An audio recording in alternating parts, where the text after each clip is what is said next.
Welcome, everyone. As you can see, there are faces behind the voices. Seth, welcome. It's a brave new world, Scott, and I'm sorry it took so long to do this, but I had to save up to buy all these mood lamps behind me. So, that took 6 months to properly set up. So, Everyone, you're seeing the mysterious Seth. You've only heard this voice, almost like Morgan Freeman in those movies. Now, here's the face. And Seth and I had been talking about doing a video cast for quite some time. People had recommended it. I was vehemently opposed because now it is confirmed that I'm the older dude and Seth is the younger, good looking guy. So when anyone say, oh, the two guys on D Side Stories, oh, which one? I like the younger one. So I was now going we to know, say Seth. it was bound to be revealed eventually, whether it was a live show or people hearing us talk somewhere at a concert. But the truth comes out, and it will set us free, I think, Scott. Yeah, yeah. Our names sound very similar, but now it's just all over. We definitely have a clear role. I am the Ringo. You are the Paul. And the John and the George. And the John and George. Well, listen, everyone, just to tell you, we still have our audio version, which is on Spotify and all the other platforms. This is a video cast that is also on Spotify. So we'll lay that out. So if you want to look at our faces, you can. But if you get sick of looking at my double chin, you can always resort back to the audio. This afternoon, we're talking about jam bands. And Seth and I had been talking about this for quite some time because we're big fans. And so, Seth, if I mention a jam band to you, what are three aspects or words that come to mind? Yeah. So I think for me, the three that always strike me is a band that's heavy into touring, really committed to the live experience, constantly changing sets, being creative, improvising in person, and in kind of never playing the same set every night. And then an impossibly loyal fan base. I think having people who are willing to sit through something that may or may not turn into like the song could go nowhere or it could be the coolest thing you've ever heard. So heavy touring, creative, dynamic, different sets, and a passionate fan base who's kind of willing to come along for the ride, to me makes up the basic picture of what the jam band, what that space looks like to me. So what would someone else say if they, I won't say weren't a fan of jam bands, but kind of peripheral knowledge? How do you think they would describe it? Yeah, I think when people who aren't into the scene think more about the fans than the music, yeah, and they picture like, smelly hacky sack, weed smoking, doing nitrous out of balloons, and then music that like makes no sense. I do understand, and for a long time I was not resistant, but it's not something I grew up with, and I've really come around to kind of love at least some aspects of it. Yeah. And I will say this: both sides are correct. Like both of those things are kind of true. So it's hard to turn that down. Well, you have a hacky sack, right? A non-confrontive game. You have granola and grilled cheese. Any dead shows I used to go to, they really like grilled cheese, but we're going to get into that. So Seth, we kind of touched upon it, but what makes a band a jam band? Because there's a lot of bands that have very loyal fan groups, but you wouldn't classify them specifically as a jam band. Yeah, I mean, I think the answer to that is right there in the name. I think it's the ability to be kind of individuals being creative together, like without oversimplifying. And it's the ability to kind of, the best jam bands often talk about how when they're really cooking, they're sort of like moving as one body together, where they're not, there's nothing planned. Obviously, they're very improvisational. They're kind of taking what one player does and adding to it. They're weaving different pieces together. And I think the best jam bands are often, virtuoso players who also have played together for a long time and can anticipate where the music is going and anticipate what the mood of the crowd is and all of these different interwoven things. If you hear people, like I was just reading something, Warren Haynes, who, was in Government Mule, but also was in the Almond Brothers and even stepped in with the Grateful Dead for a little while in the late 90s. Like he's like, there's nothing like that feeling when you're one piece of a larger organism. And I think that's maybe like a grand way to explain it. But I think that is the core of what makes a great jam band. Well, what do you think about the culture? From my opinion, a major aspect that separates a jam band versus, let's say, Kiss, right? A heavy metal band everyone knows, which has a loyal, very loyal following. But it's a culture that I think is more religious, so to speak, than just a typical rock band following. 100%. In addition to the music, of course. Yes, and I think we're going to dig into that kind of like religious piece later. But that's from the musical side. It's what I explained, and then from the fan side, it is this sort of wildly passionate. I want to hear every permutation of this song that you play out. I want to hear you play it like a bluegrass song. I want to hear a 25-minute version of it. It's like complete commitment to the band itself, but also the broader culture of, again, it's a communal experience in a way that I think like going to hear Led Zeppelin or going to hear the Who, like that never was. It's much more individualistic, as where this is all about like being with your people. Definitely. And where did it begin? I think most people can identify bands like the Grateful Dead and Fish, but was there anything before the Dead? Yeah. So the kind of jam band going way back, and you can argue this, but I think many people would say that it really comes out of like the tradition of like 1920s, what were called jug bands, which is literally these these after parties for real talented blues and jazz musicians, where they were bringing traditional instruments, but then also improvised instruments, literally like blowing on jugs and playing washboards. And this was huge in Memphis and Louisville, in America. And then there was sort of a jug band revival in the late 50s, kind of 30 or 40 years after the original happened. That was interwoven into the folk scene, but a lot of playing off each other, a lot of improvisational performance that brought together these pieces of jazz, but made it somehow even less formal. So that was the roots of it. But I really do think we'll hit a couple bands, but the Dead are really the patron saint of the jam band scene, and were the first wave of 70s.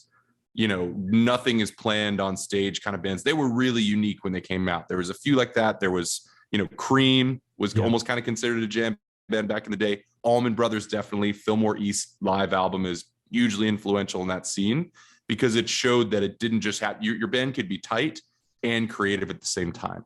And so I think sort of 1.0 of that world was really more in the jazz blues vein, and it evolved into what we think of as that 60s wide open acid test kind of playing that started with the Dead. Yeah, it seems like if you added jazz plus acid, you could get some remnants of a jam band.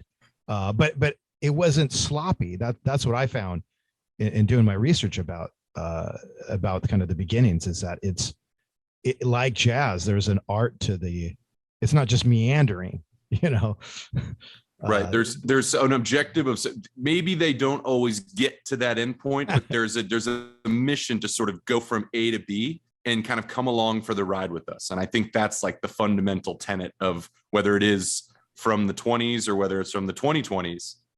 That same objective of let's come on this ride together is a core piece of what this music is.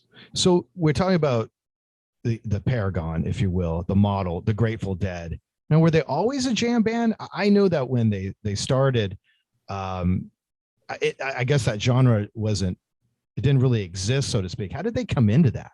Yeah, so they actually, we just talked about it, but they kind of started as a jug band, like a very informal, early hippie days of being a little bit creative, but very kind of like a loose, almost like a commune of performers.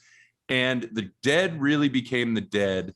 They were originally called the Warlocks, and they were playing these acid tests, which is literally like these parties where everybody would get in a room, take a blotter of acid, and just like they would play for the whole night. And so when you have a set that lasts 6 hours long, 8 hours long, and you're on a higher mental plane, that you're forced to kind of both stretch things out a bit, explore them, and get really creative.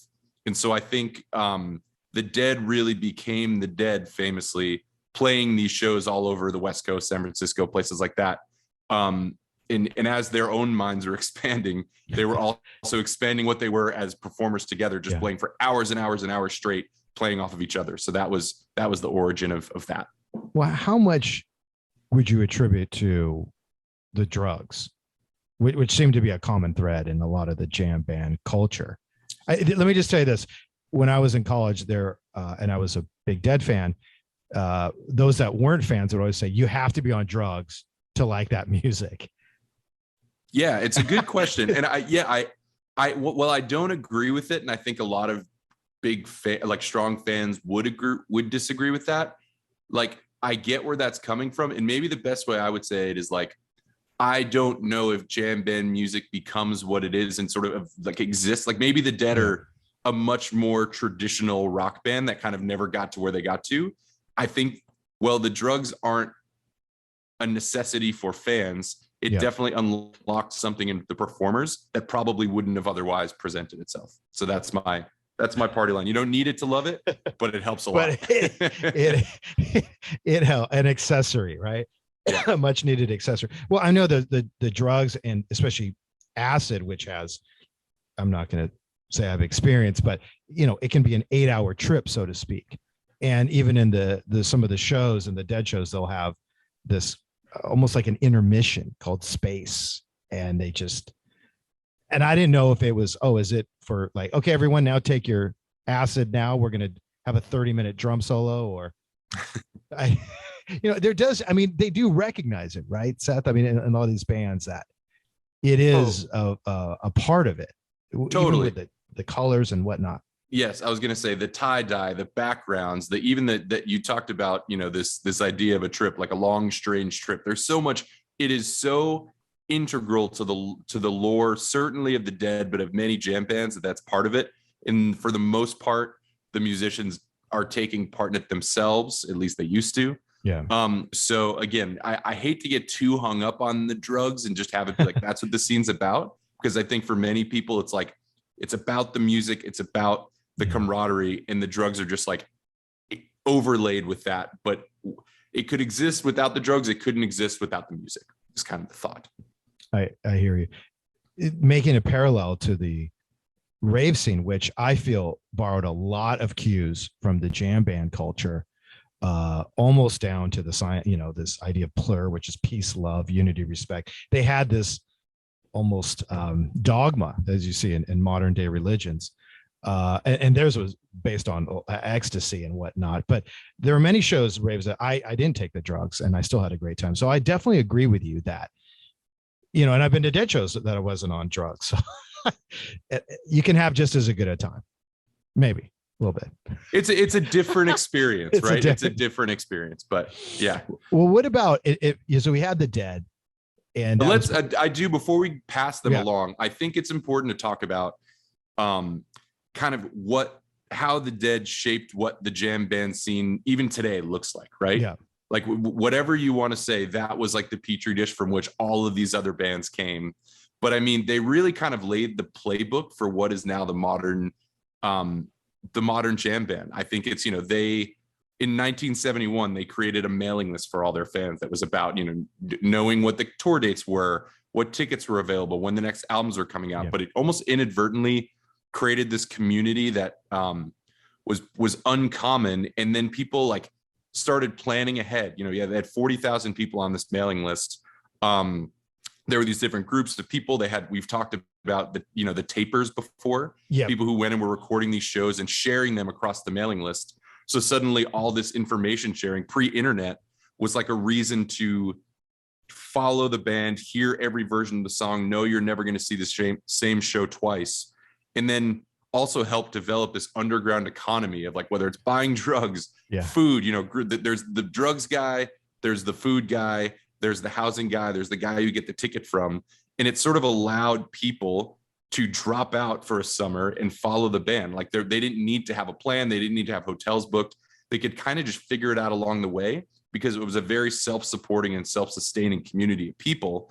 And like you said earlier, closer to a religion than a concert tour. You have your rituals that are built in. You have your common beliefs across the fans about what the music is and means. You even have codes. How do you treat new people? If someone's freaking out on drugs, how do you help them? Like all of those things, those connections are far beyond what you'd experience, certainly up to that point with touring bands. But I think a lot of that ethos and a lot of that like community building and information sharing is the formula that like Fish has been executing for 35 years and still selling out shows, you know, literally this week. Like, it's crazy. And it's a phenomena that the audience, if you will, in the old model where you have, you know, let's take the Rolling Stones, right? You have the stage and there's your audience. In the Dead, one of the things I thought was so innovative was the audience was just as important as the performers. They were part of the act.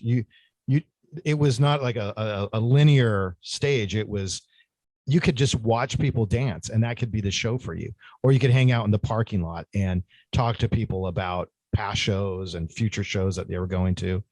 I thought that was, as you said, they were extremely innovative. I don't think anyone had done that before to that scale. Totally. And that thoughtfully, even again, we've talked about it before, but allowing people to tape the shows and kind of accommodating for that. I don't think people think of the Dead as like being business savvy. They actually are one of the most business savvy musical artists of the last 50 plus years. And it's almost like hidden under this guise of, oh, they're just strung out hippies, when in fact they were very ahead of their time. Yeah. And like I said, sort of created the playbook for the careers of, you know, dozens of bands who kind of did the same thing to various levels of quality and success since then. Well, we'll take, for example, the taping is the most efficient form of sampling, right? Hey, here's a show at 77. You listen to it, you like it, you want to go see them live. Totally. I wonder how they're playing that now. I know that this summer they're playing that one a lot slower, or what, like you need to kind of see it for yourself. There's some bands, and I did not even come to mind, but so many, it's like, okay, I'm going to see Billy Joel on Saturday. Here's my weekend, Scott, by the way. Dead and Company on Friday. We got to talk about that. Yeah. Which we'll get there. And then, but to me, it's like every show, Billy Joel's goal is to play it exactly as you hear it on the record. Yep. And kind of the same, I'm sure he mixes it up, but it's like, you want to hear these 15 or 20 songs, I will play them for you. Yep. And that is just the opposite of how the Dead does it, where it's, if you see one show, you've seen them all. Yep. It's the opposite. You need to see, if you really, truly love it, you want to absorb as much of it as possible. Well, and I thought it brings such a different level of fandom that you're able to talk about with other deadheads, if you will. Hey, the way they played that guitar solo on Franklin's Tower, a song by the Dead, in 75, you know, like everything has just a different version. So I think, as you said, it allows for so much more kind of just a depth of experience, just because they give you so much more. They share their power, if you will, or they share the experience with the audience. Here you are, even the artwork, when you go there, I didn't see lawyers and copywriters. They kind of just say, hey, this is yours in a way, or it's ours. And they seem to be very aware. Jerry Garcia at the time when he was alive, Bob Weir, you know, they were, it wasn't like they didn't acknowledge their family, if you will. Totally. They kind of knew, I hate to say where their bread was buttered, but I think they evolved as musicians, different times in their lives, different things they were taking.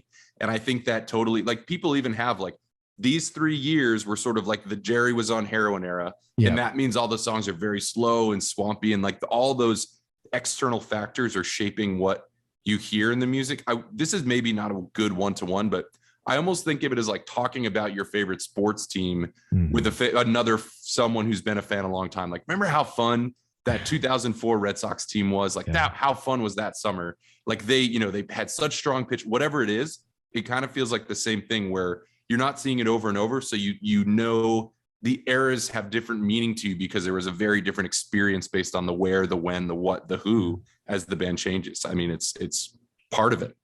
And one thing that I noticed different, because a lot of people, as we talked about, Kiss, right? Huge fan base and very, very smart, like the Grateful Dead, at cultivating this culture, if you will. They have Kiss conventions, you know, much more about merchandising and whatnot, maybe not so much on the music. But the one thing I noticed about the Dead that you mentioned specifically about this kind of religion is that they live it. It's not just, I go to the concert for 2 hours and that's it. This is a truly a lifestyle. That's the one thing I could say about this jam band that is different from, I'd say, a band with a loyal following. Yeah, and I've been to one Dead and Company show, but Scott, I know you actually went to sort of the original permutation of the band, when Jerry Garcia was still alive. Tell me a little bit about your experience, kind of as being part of that, both in the crowd during the show and before the show in the parking lot. Give us a kind of a firsthand taste of what that was like. This was my family grew up in California, and some of them had moved up to San Francisco, and so in the 60s, right, where the Dead was from, Palo Alto and Haight-Ashbury. So I had heard about them since I was a kid. Now my parents, they marched in protest and whatnot, but they weren't full on hippies. So for me, I got to know them early on. And despite the name, I think the name, and they had the skulls, you almost thought they were a heavy metal band. Yeah. But quickly you knew they were just kind of this thing. It was special. You almost had music, and then you had the Grateful Dead. And I got to see them when I was in high school, when I was about 16 years old, at the LA Coliseum. And it's everything almost leading up to the actual show. First thing you notice as you're driving, I think my parents dropped me off, whatever, is the parking lot. It's not like a tailgate, but at first it looks like it, when you go see the Raiders or whatnot back then. But the first thing I noticed was this sense of unity. I felt safe, which sometimes in LA is hard to feel.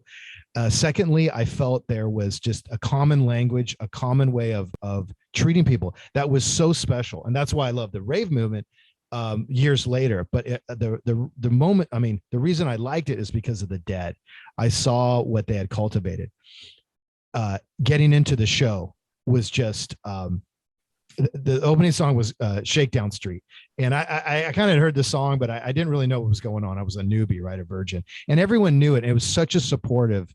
I feel like I could have just walked around and nothing would happen to me. I felt very safe, and despite there was people on drugs, there's people wigging out and whatnot, and it was really special. And the thing, Seth, that I noticed, that I haven't felt in many concerts, is the energy still stayed as you left. And that's what I was saying. It was people, they were very aware of what they were living. And I was hooked. I went to another show and I started to get the tapes. And now I have long hair and a beard, and I'm sitting in a closet years later. But and then not for any other. You're in the closet, not for any other reason than you're. That's right. Yeah. No, and then going up to school in Palo Alto for university, that's the Dead's home, and so I got to see them on their home turf, and it was sad when Jerry passed away, because it literally was like something was missing, and that was it. And so I was so excited to talk about this, because the name is almost cheapens it, Seth. It's a jam band, but I think a lot of these bands that we're going to talk about, they still capture something that the Dead was the first ones to bring. And just to tell you, when I was in 1991, when I was at Stanford, for our dorm party, we hired Fish. Really? Yeah. You caught them in the early days. Oh yeah. And that was it. It was and they brought a trampoline. And it was just amazing, so bizarre. And at that time, people were talking about them, but you had no idea they were going to be this kind of, second wave of Dead culture, if you will, which leads us into that, what's kind of the more modern version of these jam bands that were kind of set by the Dead. Totally. I think talking about sort of 2.0 of jam bands, and really when they became, to me, it went from an organic formation to like a lot of bands saying like, oh, this is a business model. And not to say that they were not coming at it with, with passion and with creativity, but I think they're like, oh, we don't have to be on top 40 radio to make money doing this and to make a living doing this. So I don't want it to be, critical or whatever. It's more just suddenly this is a thing you can do. I think, the one people always talk about, as you mentioned, Scott, is Fish, founded in 1982 in Vermont. Very improvisational, kind of like the closest cousin, I think, to the Dead that has since come, short of like just straight ripoff bands. Yeah. But kind of very much a passing of the torch after Jerry Garcia died. Trey Anastasio played with the Dead a bunch, to varying degrees of enjoyment from the fans, but they have kind of, again, continued on that on and off over the years. having a very passionate fans record every show. They know every lyric. They know the different versions of it. It's really the closest mirroring to the sound of the Dead and the vibe of the Dead. And I'm sure Phish fans would refute that a little bit, but to the layman, they're probably the closest. Then you've got bands like Widespread Panic. Yeah. They're much more of like a Southern rock, really closer to like a long playing creative version of the Almond Brothers. In fact, Dwayne Trucks is their drummer. He's the son of Butch Trucks, who is the Almonds drummer. So there's like natural connection there, but it's like Southern rock, Grateful Dead. And again, oversimplification, but kind of making it their own. Then you've got like bands like Dave Matthews Band. To me, they're one of the first kind of jam bands that truly went mainstream. They wrote, poppy 3-minute catchy songs. They've had 7 #1 albums. Structurally, those songs are very radio oriented, but then when they played live, they would get creative within the framework of those songs. So it's like people could access their music, kind of feel like they were getting the Grateful Dead, like community vibe, but it was like a defanged version of it. And I'm not criticizing, but it's a very different experience and a much, I think, less organic one, but taking a lot of those key tenets. Then you've got bands like String Cheese Incident, Humphreys McGee, Government Mule, Mo, even going back, Little Feat, bands like that, like bands have done it different ways and had a lot of success with this formula. But to me, it all flows from the structure and the format and the fan cultivation that started with the Grateful Dead. Definitely. It almost seemed like these children, if you will, of the Dead. Yeah. And I mean, obviously they must have seen its potential. And I imagine a lot of them were affected by the Dead as well and inspired to do what they do. And it's really interesting if you think about, the sense of them releasing Control. I thought the taping was a brilliant, you could call it a business move, but what I had read about Jerry's or kind of the Dead's, I'd say rationale on that was once the music's out there, it's their music. And I thought that was so different compared to like even Led Zeppelin, who I love, and the Rolling Stones, who were much more focused on copyrights and I won't say money because they all are businesses in a way, but it sounded like the Dead were a little more progressive in that type of sharing, which you see in a lot of technologies today that allow people kind of empowering technologies. Yeah, I weirdly this always makes me think of like sports. I hate to keep bringing it back to sports, but like sports. It's all right, buddy. But like football games being blacked out if the game wasn't sold out on local television, and the logic basically being like, well, if we put it on TV, then people aren't going to show up to the games, so we're going to black it out, so they're forced to come to the games. When in fact, being on TV is the best way to grow your brand. It gets more people interested in the team, following. They'll go when they can, and they'll buy team merch and all those things when they can. So it's like far from being a way to take away revenue, it's a tool to generate interest far beyond what you could with just really closed shows. So they were, again, had such a, whatever the intent was when they started doing it, it's become the model across sports, music, elsewhere, that the money isn't really about the show. It's about everything that flows from it. Yeah. And they figured it out 20 years before everybody else. Exactly. And very multi-generational. I think about Friday, you're going to go see the Dead and Company. I mean, Jerry's not even there. And the religion kind of lives on, if you will. People my age, kind of in that almost middle generation. But there's people like yourself, younger, and then people older, in their 60s and 70s that are going. And I find that very unique because I don't see that in many other bands, even classic, the big ones like the Who and whatnot. I didn't see that generational tie. Yeah, and to your point about like kind of being cross generational, what's kind of the allure of these bands to people? We've talked about it a little bit, right? But yeah, to you, Scott, what are the key pieces that people are like, this is my scene, these are my people? What's the allure of hopping, dropping out of life and following the Dead for a summer? I think number one, I felt there was a sense of belonging that, and I'm going to kind of put this as different to like being a Dodgers fan or whatnot. It was the combination of a sense of belonging that you had found your people, so to speak. There was a sense that there was something bigger than you. which many people, that's why they like sports teams. That allows you to kind of get over yourself, if you will. But I thought it was the most important thing I loved about it was a sense of support, which you have in communities, but it was a very supportive network. I've seen people at the Dead shows help each other in ways that you just don't see outside in culture. You just don't see that. And it's a beautiful thing. And it could say, oh, it's very hippy dippy.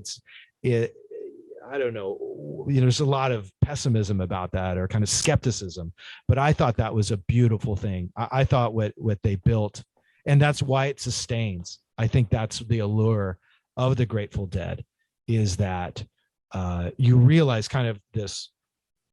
It's different from going to watch the Cubs, right? You go and everyone's a fan, but you don't really hug anyone. If you got in someone's way, spilled a beer, you'd probably get someone punch you.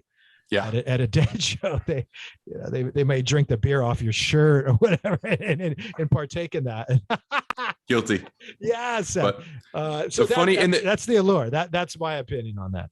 And the funny part about it is, I think if you just described that without context, to me, where my brain goes immediately is religion. That is what people seek out in like a community of people, a church. It's the same exact thing. Really, I'm glad you sort of said that blind, because as you were describing, like, yes, all these are the reason why you would get deep into, hey, I'm an active community member in this church. Like, it's the same. Yeah. It's the same. And there's a code when you see, like, I'm going to go hang out with you tomorrow not the parking lot, but in the area around Wrigley Stadium, for those that don't know. Wrigley Chicago. Field. Oh my God. Has this guy seen a baseball game before? Yeah, in that field, where they play Wrigleyville. Yeah. And it's accepting.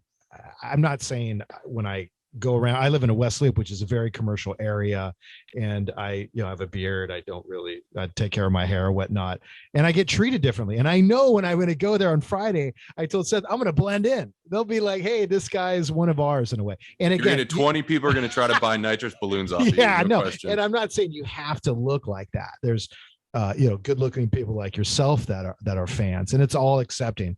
And I've seen African American, I've seen Latino, I've seen gay, I've seen all different types, and they just don't care. It's a communal thing, and it's beautiful, and I'll stand by it. And I encourage anyone to just go check it out with an open mind. You don't have to take acid either. Although, well, you should. And Scott will sell it to you, even though click here. No. Click subscribe, buy. But anyway, so we just got a minute here left, and I want to say, Seth, so we want to always open our listener and viewer base to new experiences. What do they need to, as they go to a show, right? Dead and Company or Fish, what are 3 things they need to bring, or 3 things they need to? I was going to tee the question up to you as someone who's experienced it more. Yeah. Scott, okay. Let me kick that back to you, Scott. I consider me a rookie. Okay. You have a little more experience, but what's like the speed round survival tips to go to your first jam band show? Operation hydration. Just bring water. Very If you're doing any type of illegal stuff or whatever, you're going to need a lot of water. Secondly, burritos and vegan grilled cheese. That you're going to see a lot of that. Burritos are just everywhere. And with my Mexican American heritage, it just warmed my heart. Secondly, get ready to hug a lot of people. So don't be scared. But I would bring some deodorant. Especially in this global where it's going to get hot. But water. That's it, man. That's the key. I tell and sun lotion, obviously, sunblock. Totally. And and this is actually serious. Bring cash. There's people selling. Yes. There's people selling fun stuff, t-shirts, illicit stuff. Like you said, grilled cheese sandwiches. It's a whole economy unto itself. I'm not sure that they've caught up with Venmo yet. So bring cash and be open-minded. Be ready to have some fun, haggle with people. That's part of the show. And if you have an extra ticket and someone's looking for one, just give it to them. Just pass it along. That's right. It's all about karma. It is. And I just encourage everyone just to have an open mind. You've seen these people, you've maybe seen their hair and whatever, and you may have an idea of what they think and whatnot, but they're really open and loving. And so, Seth, thank you, man. And enjoy the show. I'm going to go hang out. We're going to take some pics. So we'll share those from the Dead Show tomorrow. Look forward to it, man. All right. All right, everyone. Well, listen, hey, thanks for joining the video cast, and we'll see you next week. Bye, everybody. See ya.